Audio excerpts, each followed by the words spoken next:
So let's try to statistically recalling something it would less time. So maybe the most important statement was the following. Theorem. And we assume that D is bounded and has sufficiently good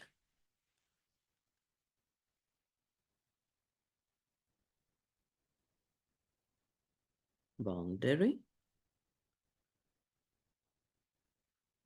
In particular, boundaries that we considered when the functions that define the parameterization of the surface is continuously differentiable and its derivative is Holder continuous, is typically called Lyapunov surface. Coefficients of our operator L, which is defined as 1/2 sum kj from 1 to d a kj d x k dx g k from 1 to d b k dx k plus c. So this is just multiplication of a function. These coefficients a, b, c, and two functions are bounded and continuous.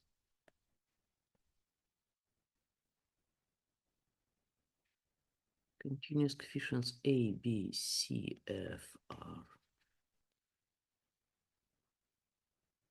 Holder continuous with respect to x uniformly in T, and A is also Holder continuous in T. Continuous in T uniformly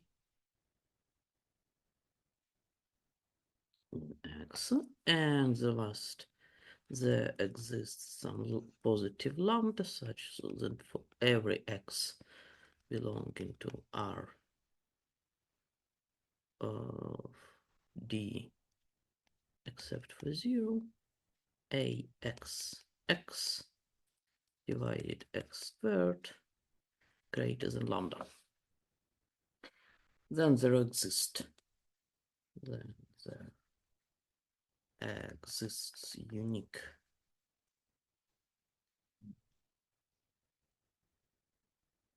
solution of the initial value boundary problem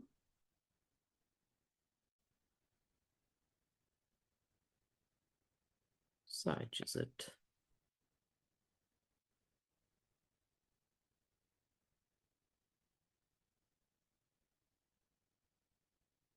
and we also required f and this phi are compatible in the sense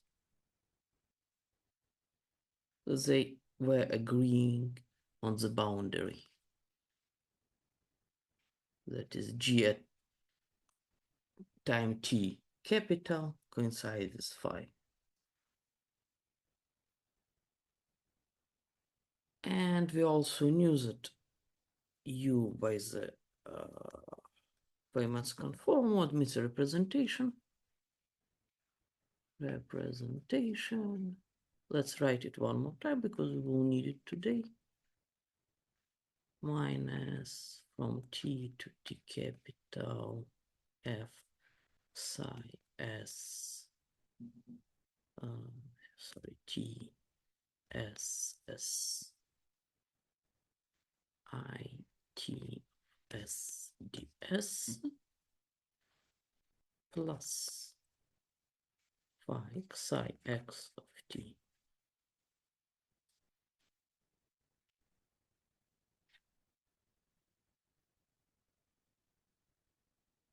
indicator that tau x t equal t capital plus mathematical expectation jx t tau x t tau xt correction et tau xt times indicator the tau xt less the t, where psi xt is a family of solution of our original SDE that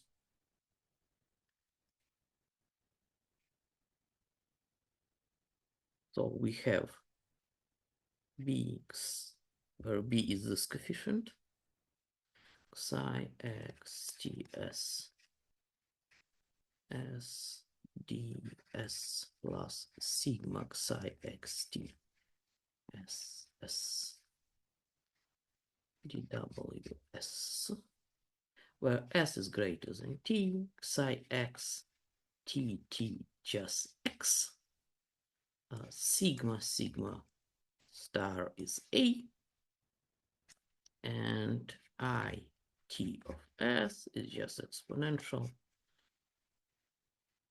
of this integral r dr. So again, this is effectively initial value condition just in reverse time. This is the boundary condition. So this is how our solution behaves on the boundary. And this is source. So we integrate from all the time our particles live to see how many they are added here. And this is passive killing of controllable births. Now let us do a quick recollection of some basic facts about such classical solution of this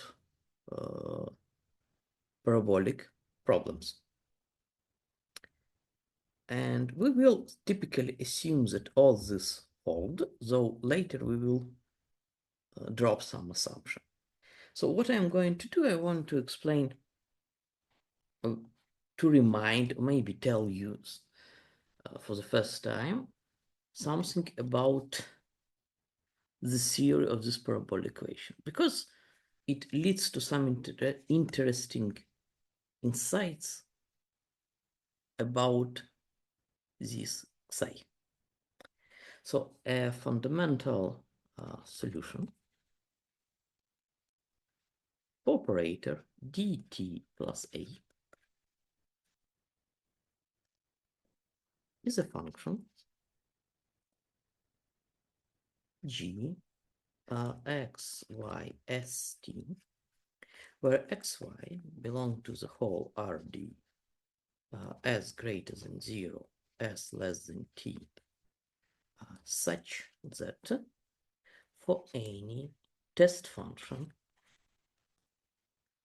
of this type with compact support,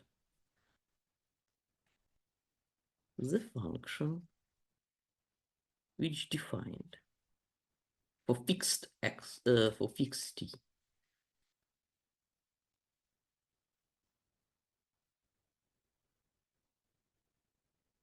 as t dy. I will need it later, I think. Maybe not, by the way. I'm not sure.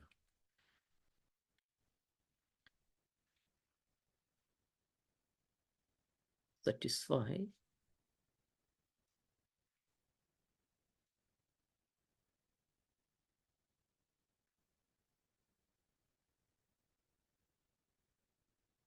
that is in xs. So this is derivative with respect to s. This is derivatives, a collection of derivatives with respect to x, is weights. And limit when s goes to t from the left, vtxs is f of x. So essentially,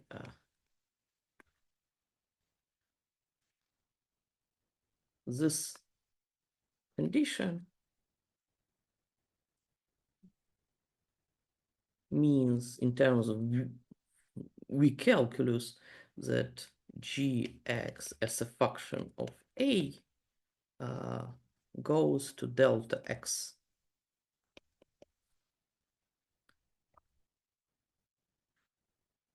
Typically, such fundamental solutions are constructed by the parametrics method. There are quite extensive literature in this case, and they are good under these assumptions of coefficients. They satisfy pretty much the same estimates as the Gaussian density, including estimates for the derivatives. And what is important about all this stuff, we are not going to discuss parametrics method, is just too lengthy for our course. What we can immediately see from this relation, since f is an arbitrary function, that, for instance, by the p lambda theorem or by any method you want to imply, in particular, we have the following relation. Because you can approximate indicators of sufficiently good sets with such functions, test functions, and then you can again, as I said, use some p lambda version of the p lambda theorem. So that is G is a transition density for this family.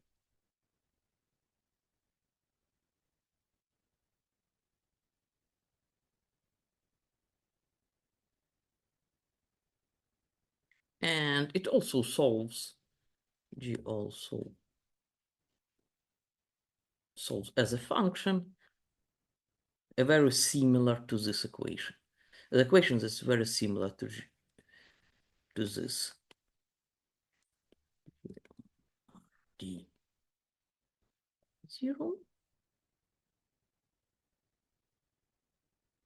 And as we said, limit G when t goes is just delta x.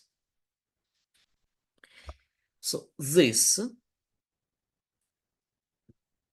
star and this star are quite related, and this in particular is called a backward. This is a backward. Why backward? Because we're moving backward in time. Kolmogorov equation. We are going to discuss this equation, maybe its forward counterpart, by using probabilistic tools later on the next lecture.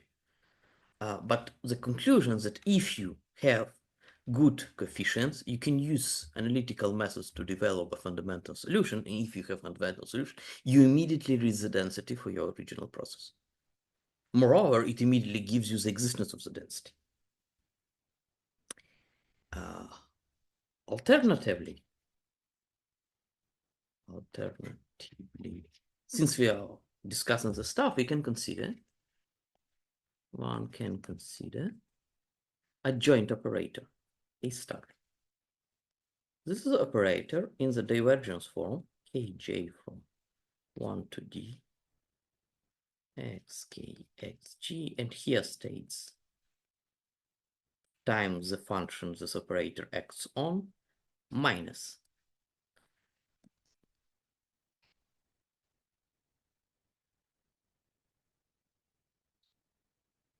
and one can consider this operator and a fundamental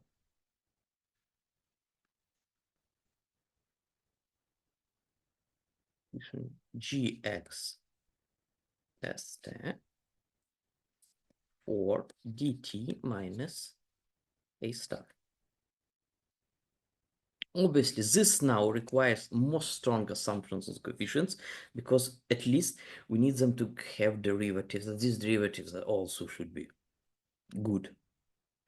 And again, fundamental solution,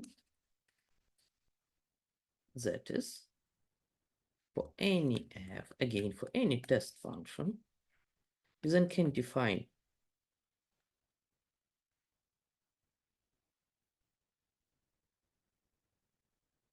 integral of this type.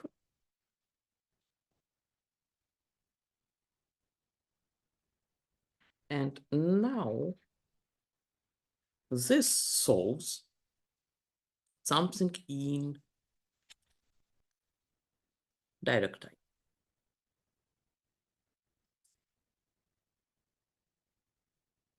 Again, in X.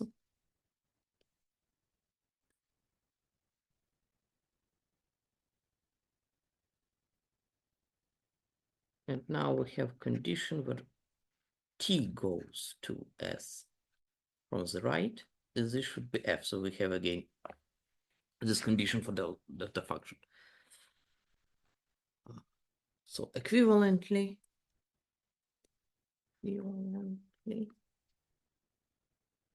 dtg equals this, and limit g should be delta, again, delta x.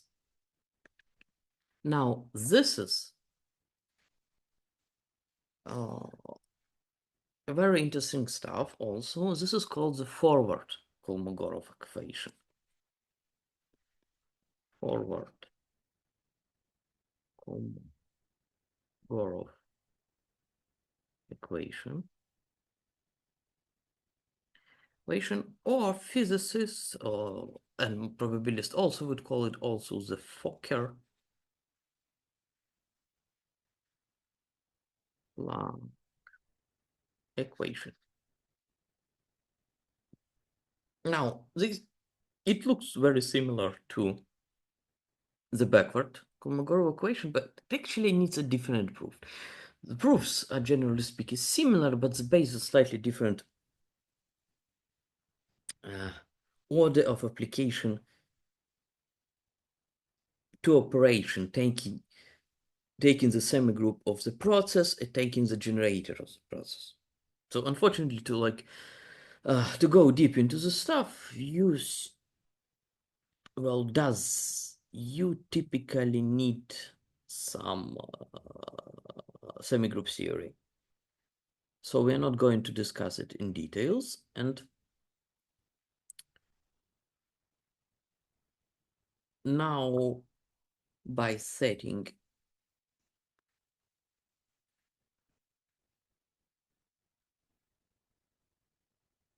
this gives the duality between these two. Get the relation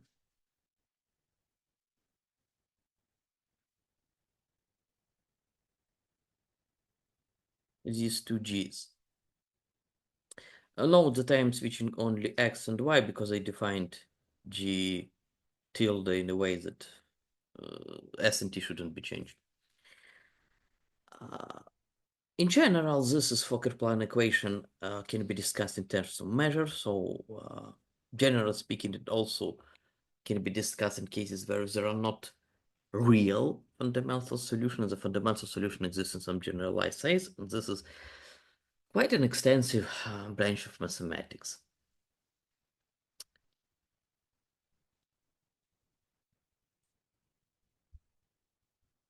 But since we were talking about such stuff, it is important to at least formulate these two equations.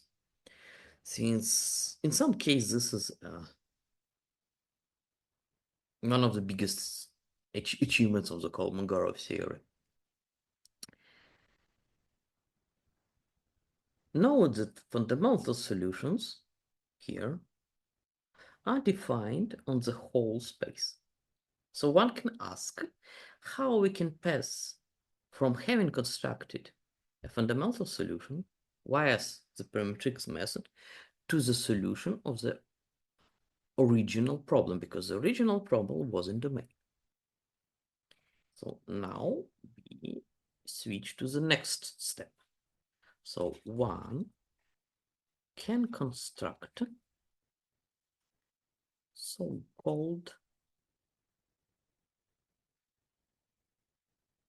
green functions. Now, sometimes you actually will see that they are called greens functions, and sometimes people discuss, say, a greens function using an article before, because this is one of the rare example where it is historically adopted to use this form also with articles. Which form you prefer, it depends on you. I will use, obviously, without as, since I don't see much sense in such traditions. So, and one can construct so-called green functions. So in our case, a green function for our original initial value boundary problem. Now I will rewrite it in a slightly different manner by putting this assumption on phi at the start, doing the time change. This is typically how it's approaching theory. By the way, here A includes C. So as in the case of parametrics, when one discusses such Cauchy problems, this A goes here. However, our solution doesn't include it. To construct one sets G equal G minus RH, where like A, H, 0 in D capital, or some T capital, and H for the boundary, right? On D, and one requires that this function, which is a function of four, again, variables, in this case, just 0. So effectively, one seeks a correction of the original fundamental solution that satisfies the right-hand side inside, and such that they agree on the boundary. And such construction, again, is possible, typically by the means of some Volterra-type equations. And then one can rewrite the solution in the following form. And this is what we are after. dy f y s g x y s t. This is g, this is our green function. dy y of y g x y 0 t, and plus the following boundary integral operator. This is a surface measure on the boundary that is generated with our Lebesgue measure. This is our G, and this is a function x, y, s, t, where G on delta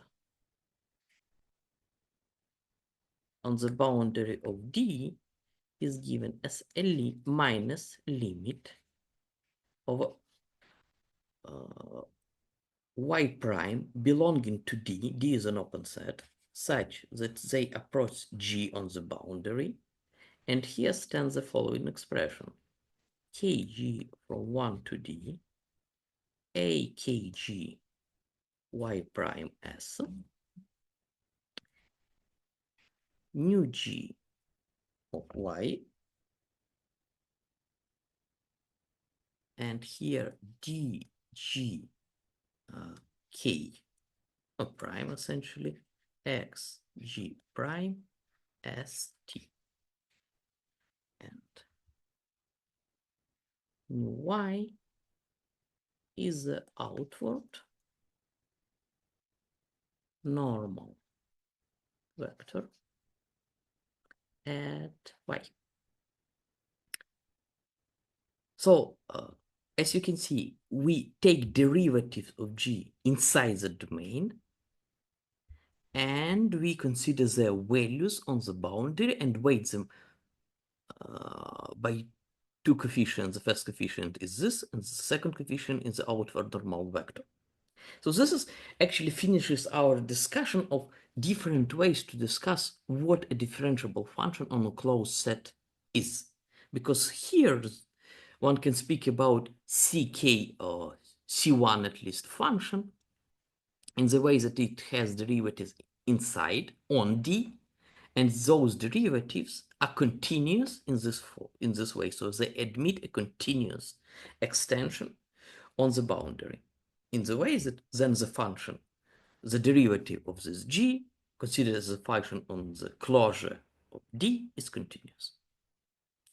And this is a standard way to do this, for instance, in the theory of elliptic equation. So this is effectively finishes our discussion of different approaches. This is very close to the Whitney extension theorem. Now, here is taken the outward normal vector, and this is called effectively the outward normal derivative, especially when A is just identity, we have a Brownian motion. Because sometimes there are situations where the inward normal vector behaves inappropriately. But generally speaking, in practice, you almost always have situations where it doesn't matter whether it's outward derivative or just inward derivative with plus. So it's, but purists would require to write outward. But again, you can sometimes find literature where they consider just inward normal vector. In general, it requires slightly more strong assumptions on the boundary. Now, why we're interested in formula, even we cannot really prove it in our course, because it gives you a lot of information about the process and the moment our process hits boundary. So what information we get here? For instance,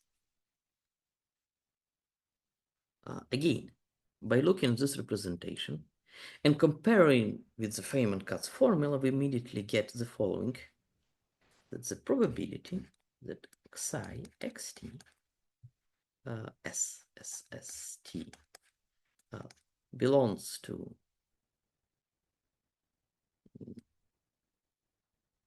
delta is integral over delta j x y st dy. So the green function is the density of the process killed upon hitting the boundary. And actually, we even have the following relation. By construction, this is the density. So this is density for killed process.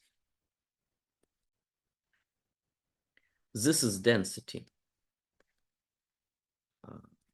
for the original process, and minus some correction h.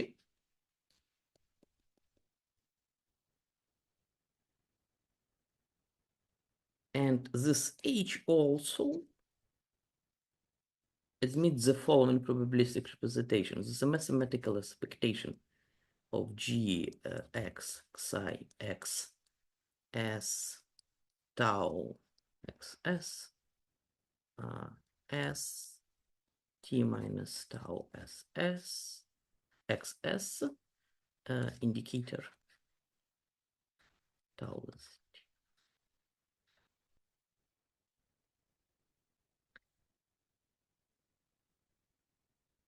This is quite an interesting, and you can find applications of this relation in this representation in literature. And moreover, we can see that this integral, it describes what happens on the boundary. So, but getting rid of all other terms, we can conclude that the probability, I will drop subindexes for tau here. Indicator tau less than t is actually this double integral. ds integral dsy gys g. So, which means that the joint distribution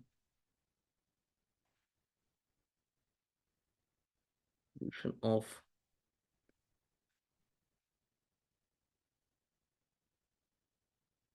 this pair, like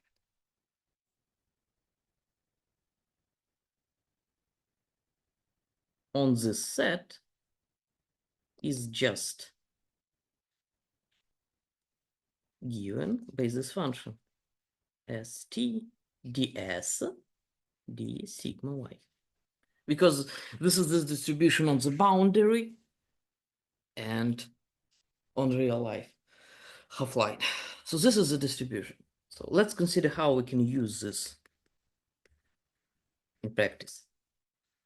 For instance, so I will consider a two-dimensional, let W is a two-dimensional Brownian motion, and let D be just x1, x2 such that x2 greater than 0. Then what is the fundamental solution? Obviously just two-dimensional Gaussian density.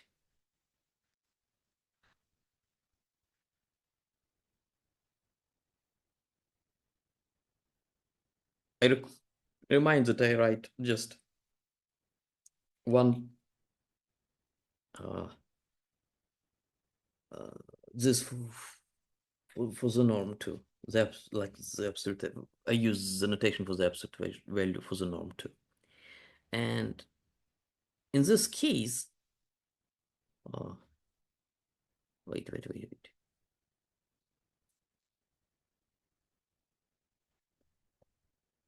Sorry.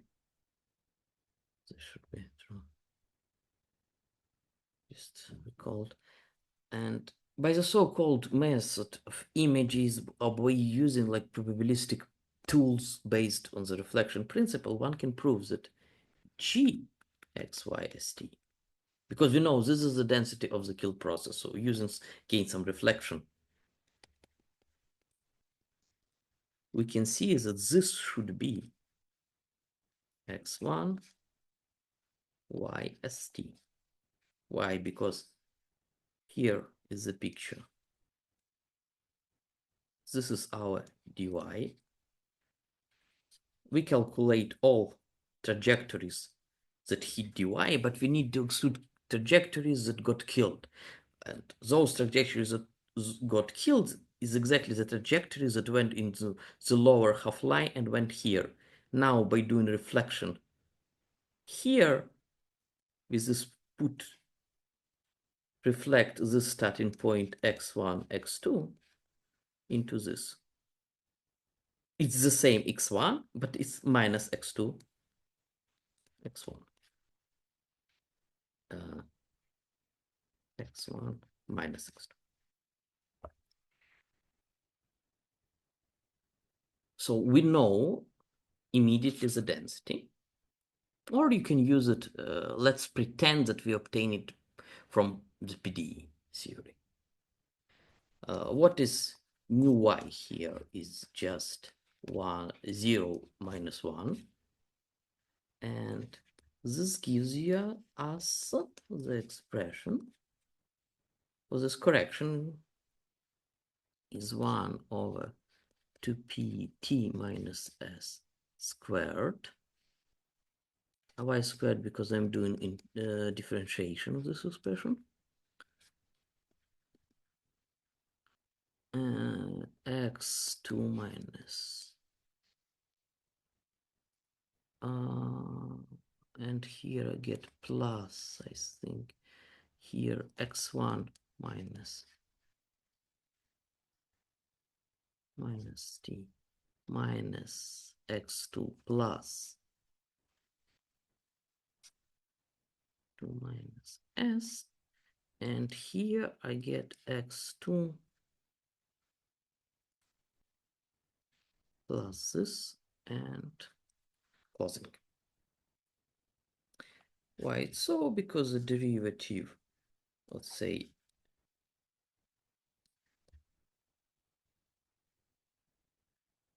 alpha is obviously 1 over alpha 2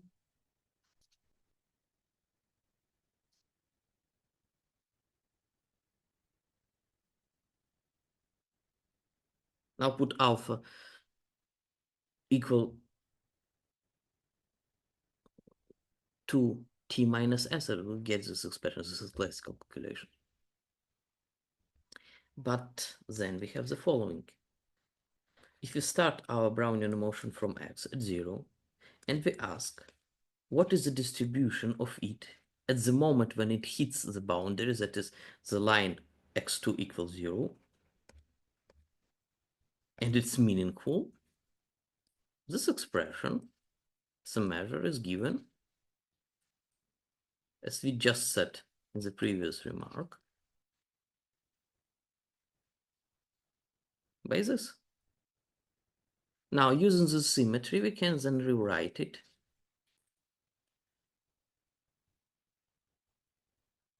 x, y, 0, s, just s. D sigma y.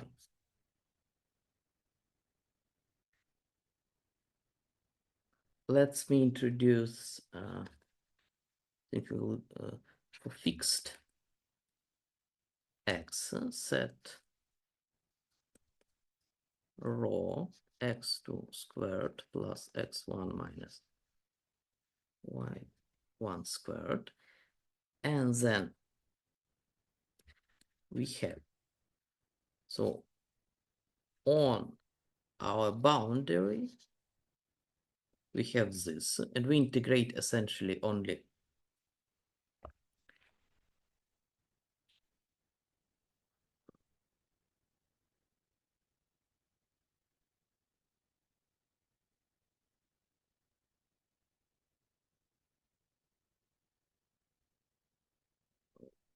so the surface message just dy1, and we get here ds x2, because this disappears, x2, 1 over 2p, 1, 2, and 2 cancels. T minus s is transformed 1 over s squared.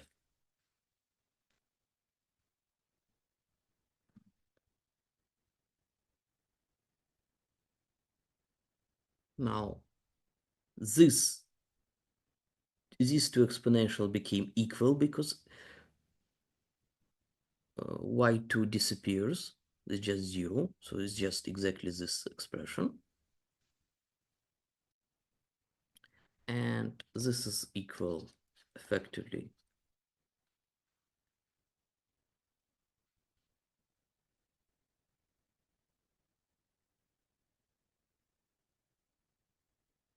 the density of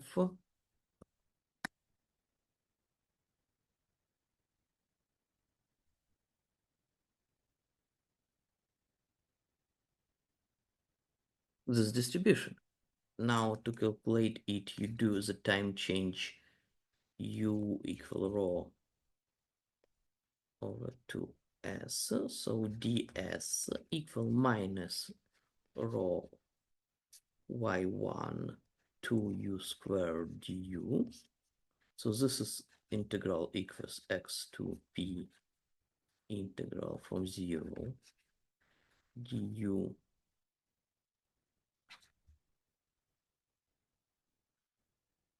now this came from ds. Now we need to take 2u squared. This is this, and now we have 1 minus u. This and this cancels. We get 2 over pi times x2, and we get just integral from 0 to plus infinity du exponent to the minus u. So this gives us rho this, which is for some reason we got additional 2. So somewhere there is 1/2. Maybe even in this representation, I just forgot about it. I can't remember. Maybe this 1/2 should be here somewhere. But right now we obtain x2 squared plus x1 minus y1 squared. And this is a Cauchy distribution.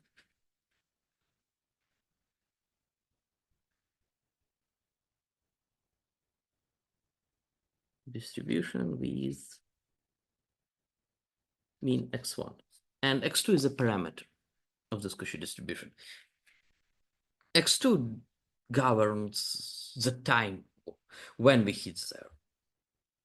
And x1 means that always means the value. The way x1 enters this equation is very trivial. If we start from x1, x2, this should be the mean value of the point where we hit this boundary, for obvious reasons, because of the symmetry of the whole situation. So this is one way to prove this well-known result, but I think we don't need 1/2 here. However, this is quite illustrative example in the sense that in practice, green functions for parabolic initial value boundary problems are rarely known, and it might happen in this case when you need to know it, you use something that you obtain the result that's already known to probabilist, and as a result, this calculation actually known to probabilists from other sources. So obviously, there are other ways to obtain the Cauchy distribution of the position Brownian motion when it hits a line. So this relation is not something extremely important, but it's still a nice representation that sometimes can be useful. What is also interesting that if one looks deeper into all this potential theory and similar results, one can establish the following theorem. It's typically proven like directly. One either uses this representation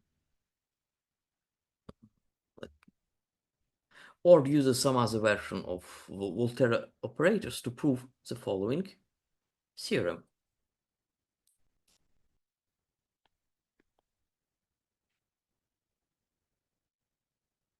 So assume all assumptions from the first theorem in our lecture, from the first theorem hold, except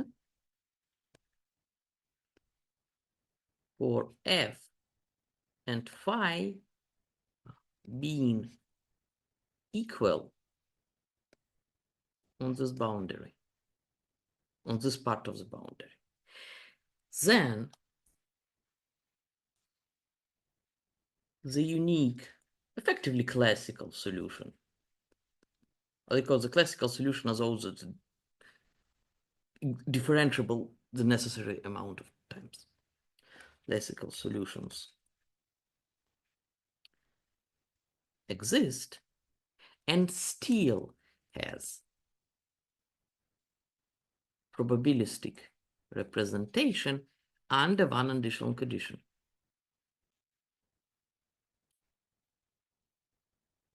That probability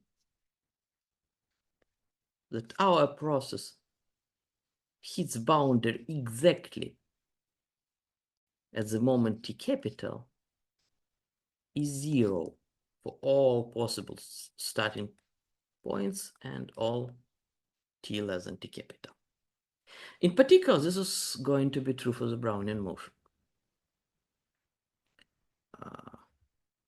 In particular,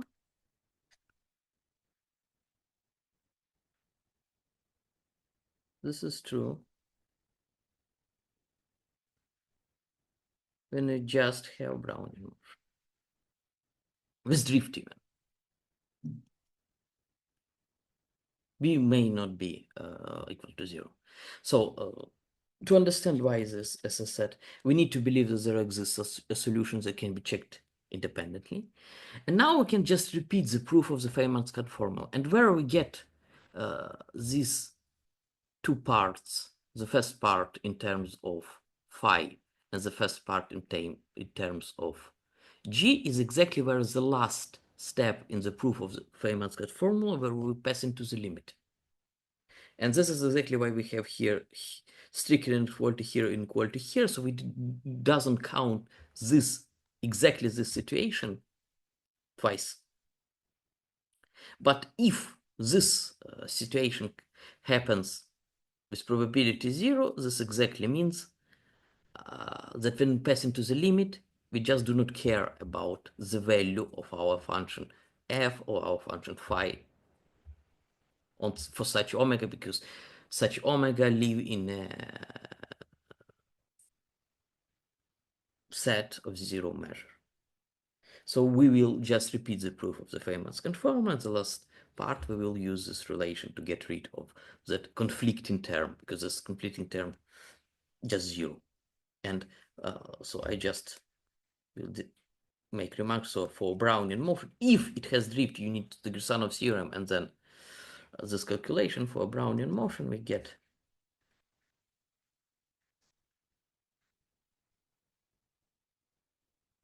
that this problematic part is just probability that x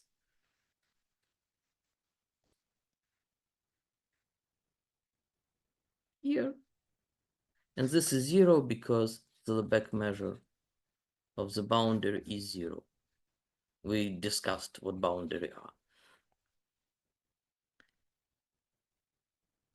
And corollary to this,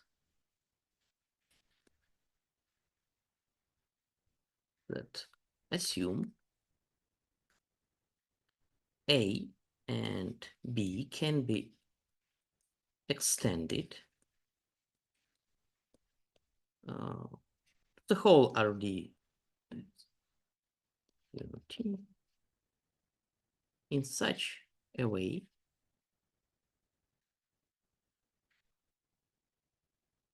that the family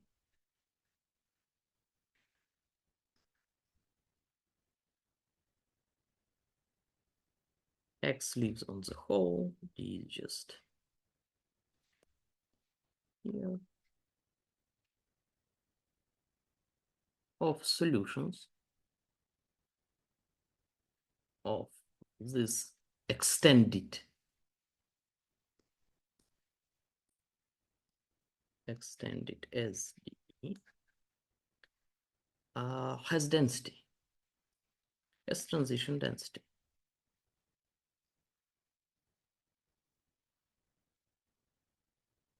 That is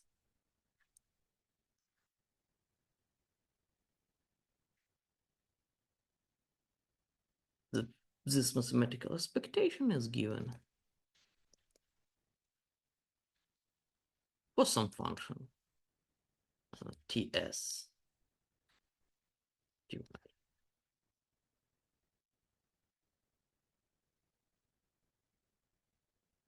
So sufficient condition is if coefficients are Lipschitz continuous and the matrix A equals sigma sigma star satisfies this uniform ellipticity condition. Then the function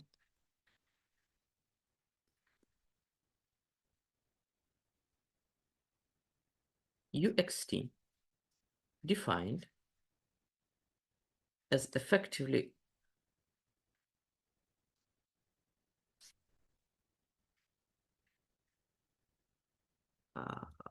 the distribution function of the moment of heating is a solution, a classical solution of the following parabolic problem.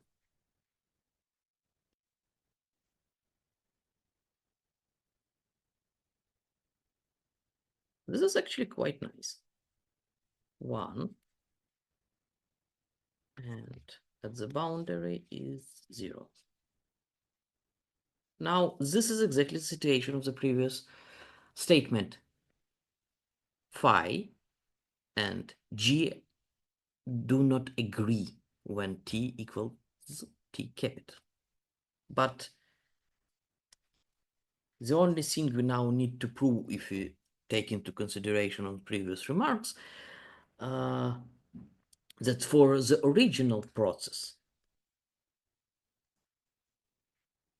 we need to check that this probability is 0 always, but this is less than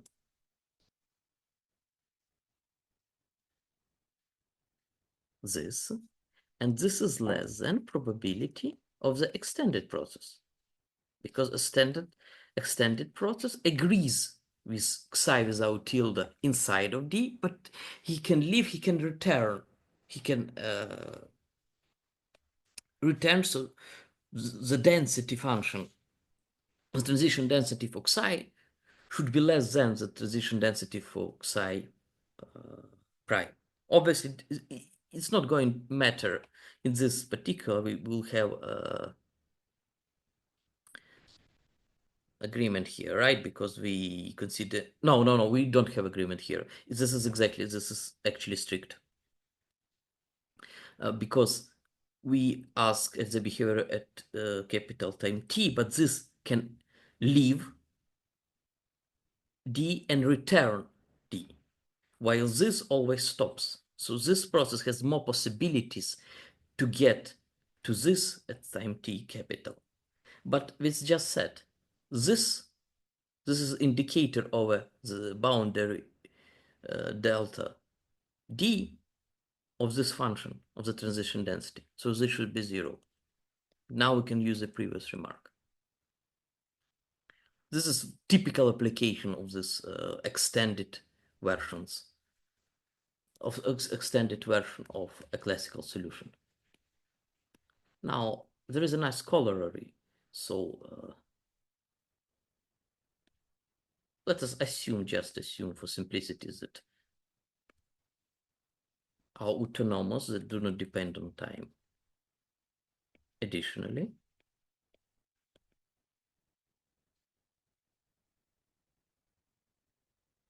then tau x, say 0, has density. And the proof is very simple. This derivative exists. This is exactly the density. And why is this? Because this function solves this. So the derivative exists and has this representation. It might not be possible to calculate it directly, but it exists. And if it has densities, it actually allows us, when we do some stuff with this process and this bounded behavior, to disregard like hitting corners, or maybe just other conditions of this type. They do not matter, because the probability that tau equal to one specific value is automatically just 0. It doesn't have, its distribution doesn't have atoms. This is the end of this part devoted to parabolic equations and their relation, their connection to stochastic differential equations. We will revisit it from the other side a bit, and we will actually end our course with discussing some elliptic equations, but for now we are going to return to the realm of probability.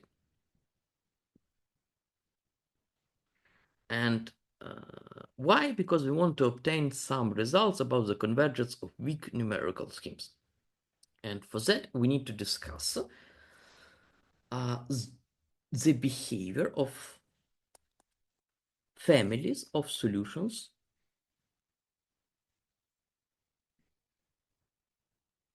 of good SDs. So we continue discussion of such families. So we have psi x s t t dt plus sigma psi x of s t t dwt, where t is greater than s, psi x s at s is just x.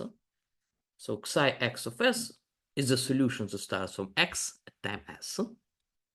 And we're interested in the behavior of this as a family. We are interested in what happens is we take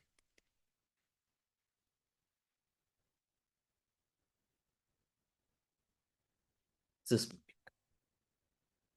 and we start with the Markov property,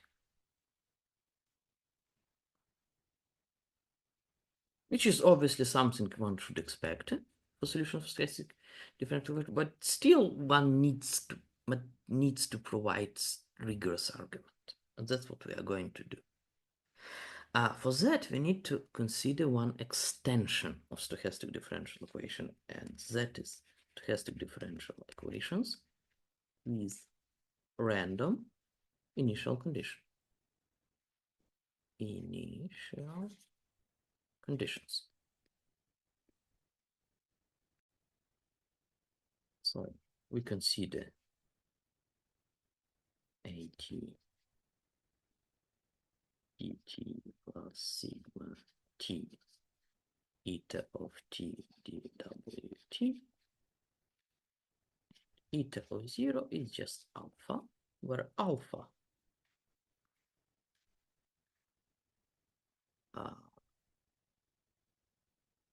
just equivalently it independent of the Wiener process that drives our differential equation. Why it's the same? Because we have the Blumenthal's 1-0 law. This consists even in augmented filtration only of something that consists only of events that have probability 0 or 1. And since we are working in the realm of L2 solutions, this should hold.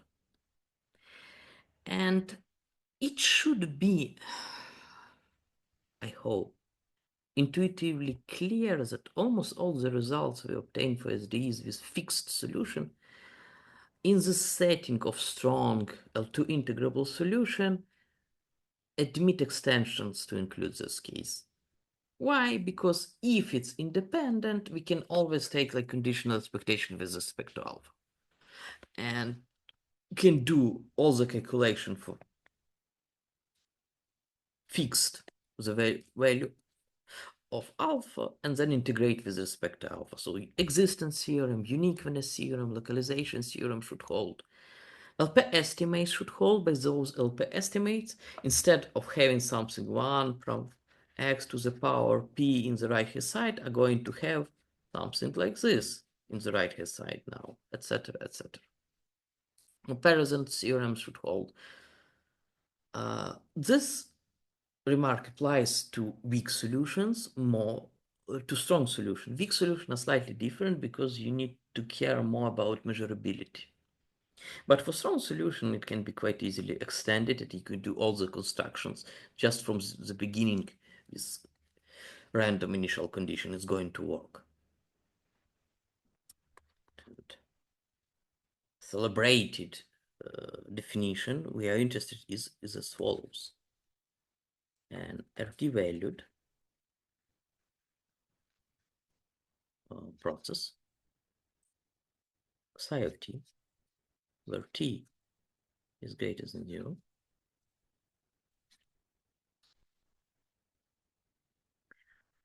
adapted with respect to some filtration, say gt,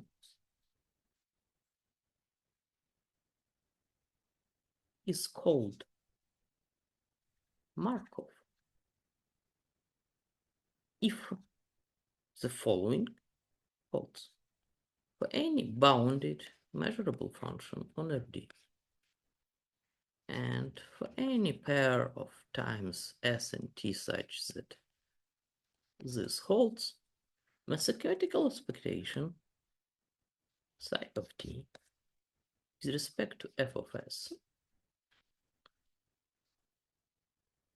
equals conditional expectation with respect to just the value psi of s at time s. As typically we used to say, future depends only on present. Moreover, it doesn't even depend on all the information we have, it depends only on the position of the process. Theorem that we are going to prove today is this form. So assume Lipschitz continuity of the coefficients and their linear growth. So we are in the realm of strong unique solutions, because it gets quite complicated for weak solutions. And the process that solves this SDE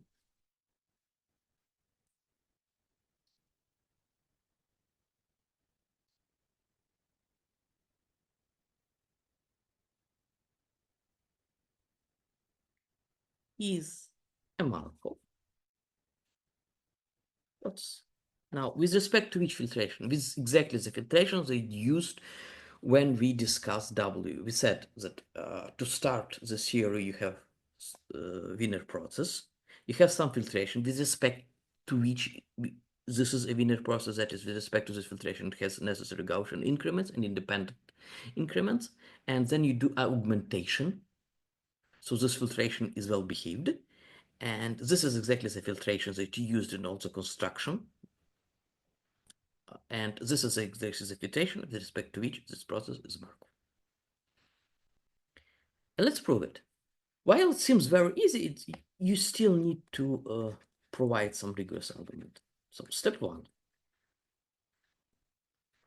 the claim of this step is the following. The process x t w 2 psi xt, when omega is in omega capital and t is 0, t and x is rd, is prd E0 t capital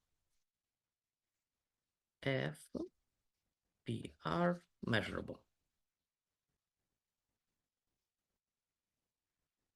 So the solution of stochastic differential equation is measurable as a function simultaneously of omega, starting position, and the time it is calculated. Now, I consider finite time interval exclusively because we originally defined SDEs only on finite intervals, and then we extended them to the whole R plus. So one can consider R plus here, it doesn't matter.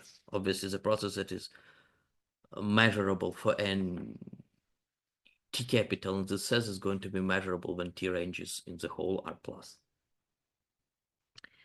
To see why why it's true, recall that psi xt was constructed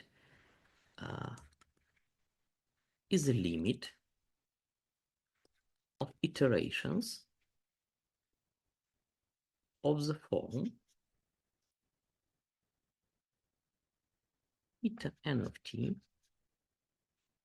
equal x plus integral from 0 to t as at s plus s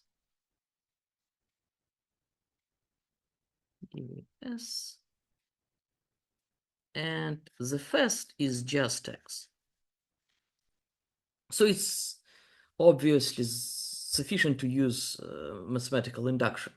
So we assume that eta n minus 1 is measurable, and we need to prove that eta n is measurable. So let me denote this I1, I2. So we can assume eta n minus 1. And the base is obviously measurable, right? Which one? So the base of our induction is obviously measurable because X. it's going to be just numbers and yeah, it's just number in a x. process. Eta 0 is just x. So this is the base.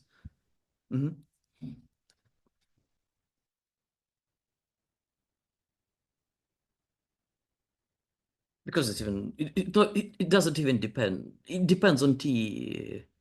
It doesn't even depend on t and omega. It's just x. Assume that this is measurable. So for I2 we have standard argument.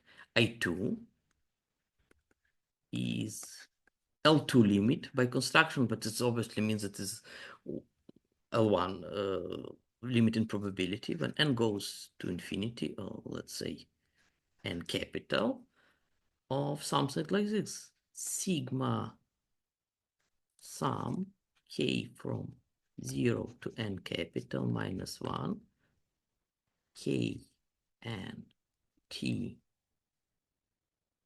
eta n minus 1 k and t w k plus 1 and capital T minus w k and t, because this is how we constructed the eta interval. But now this is measurable in this sense. It's not hard to see. And this is again measurable. So the limit is also measurable. For I1, let's be more let's use a more wordy argument, because it's actually an interesting argument. This is classical in the theory of Lebesgue integration. So A1 is actually a composition of two mappings. The first mapping F is exactly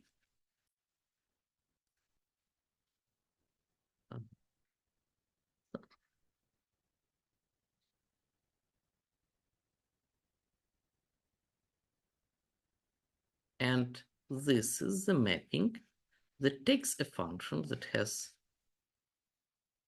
second moment on 0t and send it to A. F of a function phi is just phi of s. Yes, because this is exactly what happens. This is defined effectively piecewise. Now, this is a continuous and measurable. This is measurable. Composition of measurable mappings is measurable. This is typical. This is a proof of the statement that Lebesgue integral is a measurable mapping. Depends measurably on a parameter. If parameter is included into the function that is being integrated in a measurable way, is measurable as a composition. This is it for the first step. Now, consider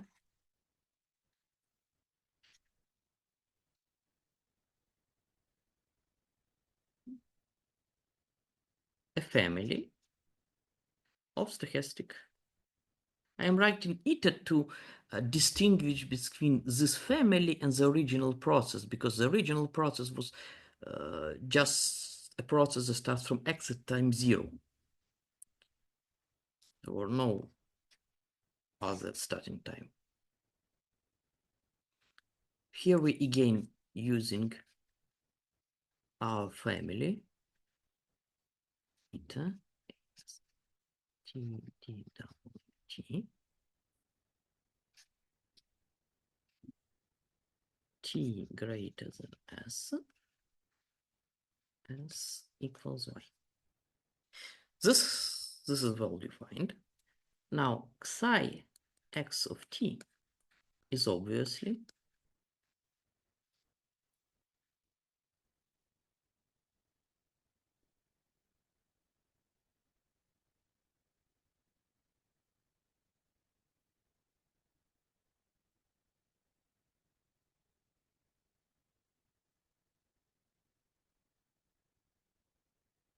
means that psi x is a solution for fixed s of star with eta x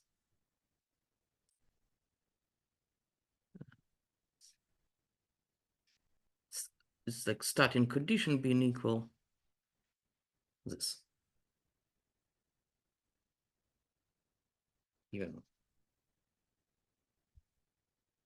So here we have something.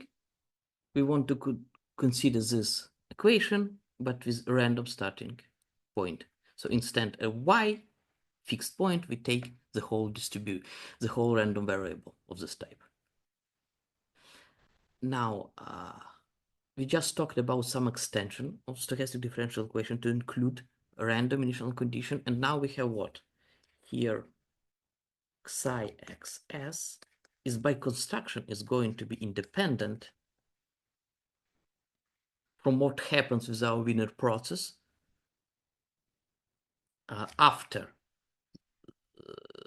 moment s, because psi xs is fs measurable. And Wiener process has Markov property. It's independent of the past.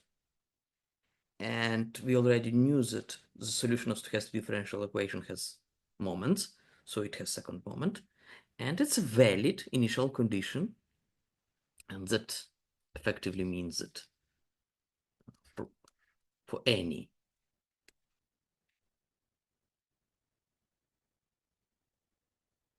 fixed s probability that x t equals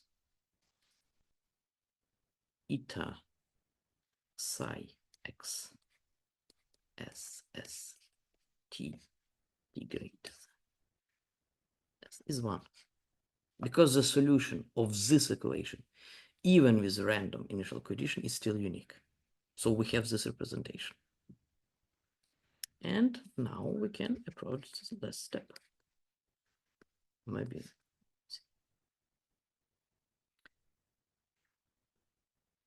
Let us use this. We have this psi xs st. Let us write this as a mapping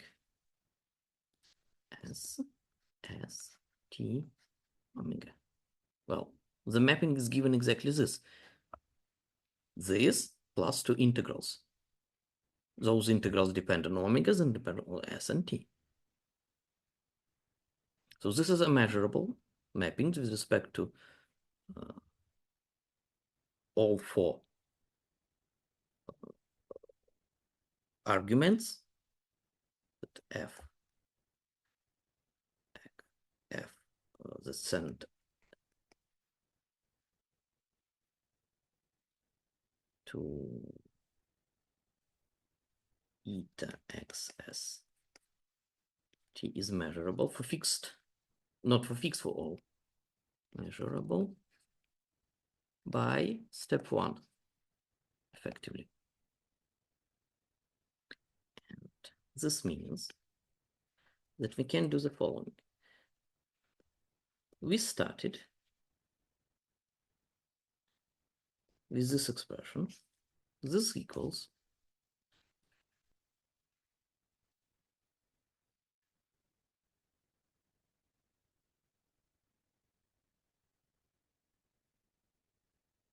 and this equals now f y s t omega for any y is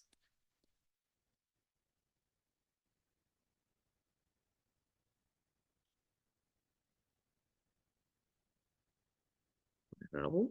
It's measurable by construction only with respect to sigma alpha generated by these increments of our Brownian measure, and that means that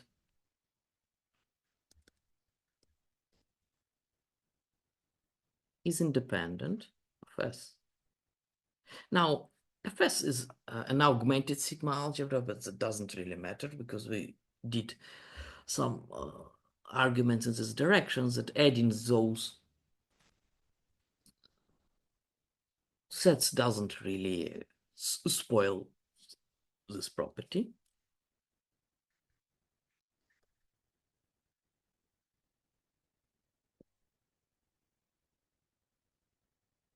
This should be understandable in this mapping.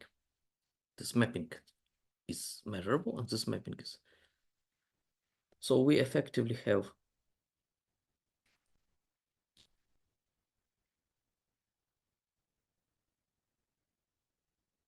and by the properties of conditional expectation,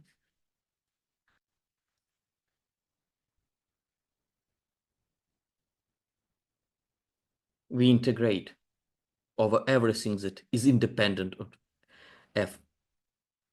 Fs and just substitute.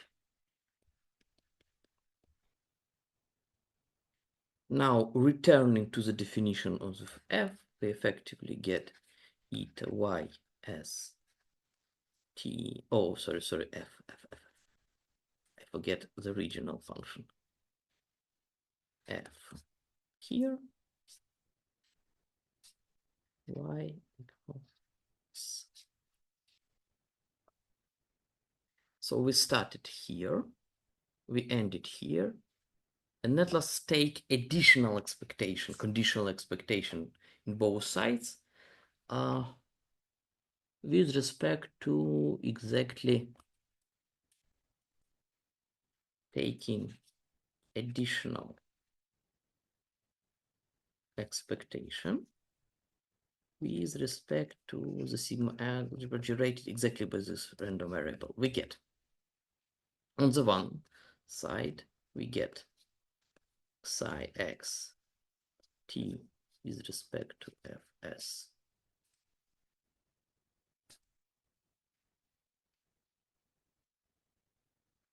Now, this is measurable with respect to the sigma algebra because it's measurable with respect to the Wiener process, as Wiener process is measurable with respect to the sigma algebra.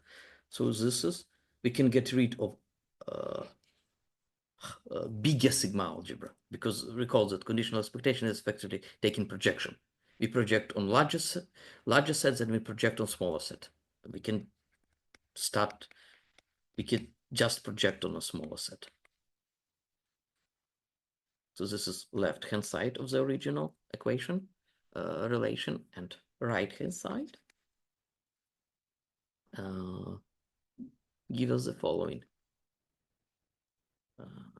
We get eta ys at t y is equal to psi x of s.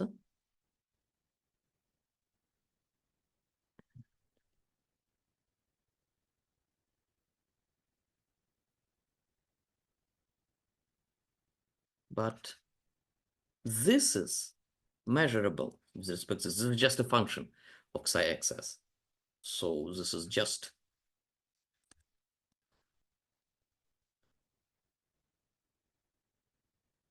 the original expression. But this original expression equals this started. So this is equal symmetrical expectation f psi x of t with respect to fs. Now, here we have this. Here we have this. This is exactly what we need.